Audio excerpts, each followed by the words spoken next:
Nadikudi Srikalahasti line నిర్మాణ పనులు పూర్తయినప్పటికీ రైళ్లు నడపడంలో జాప్యం జరుగుతోంది. రైల్వే సేఫ్టీ అధికారులు 2 నెలల క్రితం లైన్ను పరిశీలించి ఆమోదం తెలిపారు. 90 కిలోమీటర్ల వేగంతో రైళ్లు నడిపేందుకు అనుమతి కూడా ఇచ్చారు.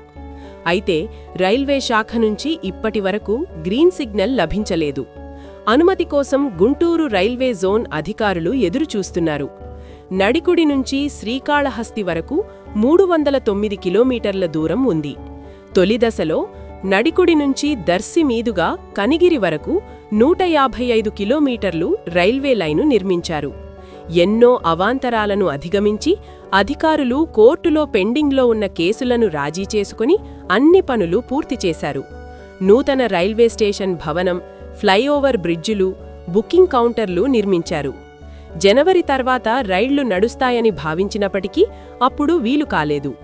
ఆ తర్వాత ఏప్రిల్ 1వ తేదీ నుంచి రైళ్లకు రాకపోకలు ప్రారంభమవుతాయని అధికారులు తెలిపారు. గుంటూరు నుంచి ఐనవోలు మీదుగా దర్శి, కనిగిరి ప్రాంతాలకు రోజుకు 2 రైళ్లు నడపాలని ప్రణాళికలు కూడా సిద్ధం చేశారు. కాని ఇప్పటివరకు మోక్షం కలగలేదు. దర్శి ప్రాంత ప్రజలు రైళ్లు ఎప్పుడు నడుపుతారోనని ఎంతో ఆశతో ఎదురుచూస్తున్నారు. రైల్వే శాఖ వీలైనంత త్వరగా అనుమతి ఇస్తే రైళ్ల రాకపోకలు ప్రారంభమయ్యే అవకాశముంటుంది.